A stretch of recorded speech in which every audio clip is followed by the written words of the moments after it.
So Dr. Ray, I'm a social guy. I'm out there talking to people a lot of the times, and I hear the same thing consistently over and over again. People say, it seems like all my relationships have a pattern. I think I'm dating somebody new, and it turns out to have the same problems as the last one. Just a different name. Yeah, exactly. What do you say as a relationship expert to those people? Well, it's survival mechanisms.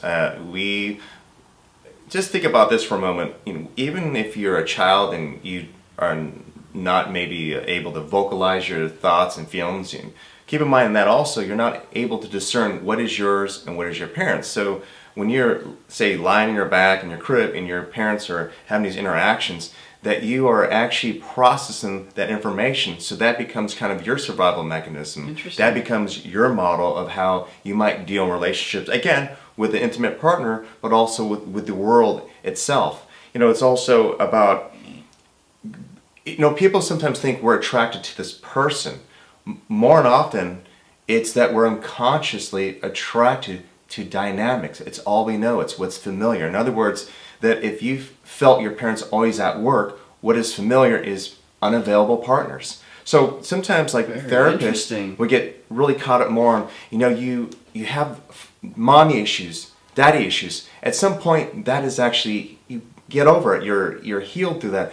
But your body, the way that you've come to survive is experiencing someone who's unavailable. So more and often, that person hasn't become comfortable enough to even invite someone fully in their life to be there all the time. Oh, wow. This is very interesting for me to hear. So you're saying that unconsciously, we're drawing in people who are familiar, or there's a behavior pattern or something that we're drawn to without actually going, does this person seem like they have a personality and a lifestyle and similar goals that might help me be in a great partnership? Yeah, it's basically, unless you're conscious of it and you do some work on that, it's basically your biology and emotions can actually override conscious thinking. I'm going to give you an example, and it's an interesting story. I had this client who actually was born prematurely, and he actually was put in an incubator, and he had a nurse who would pick him up, put him down, pick him up, put him down.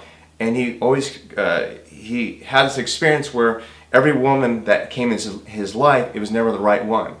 And he always kind of had this kind of distant relationship with his mother also. It's not the right woman. And so when we worked together, we actually found out that he remembered like this nurse who he fell in love with, who was there, not there, there. Also, his mother would come in periodically to pick him up also. What's interesting also is, this is kind of wild, is him growing up in the incubator. He lived in a small studio apartment. Whenever he had stressors in his life, he'd go into his car, recreating the incubator again. And how that showed up in his relationship is that he had difficulty just really being there. He had to be by himself to process information. So it was creating intimacy issues. So again, here this person, was born prematurely, and just from his world and how he experienced, and no one did not love him or treat him poorly, but that became his experience and his survival mechanism, and that's what he was experiencing with his partners. So how does somebody become aware of that in their own life and then break the pattern? Well, there's different exercises, and we'll share some, but I'll share one here, and that is, first of all, become conscious of that. Yeah. And secondly is maybe sitting with that person when he feels uncomfortable, because if you look at someone and you have intimacy issues, and it's going to show up by just looking at a person in the eyes, and being able to communicate with that person, this is what I'm feeling, this is what I'm feeling, and being able to work through it with hopefully your partner, or possibly a therapist.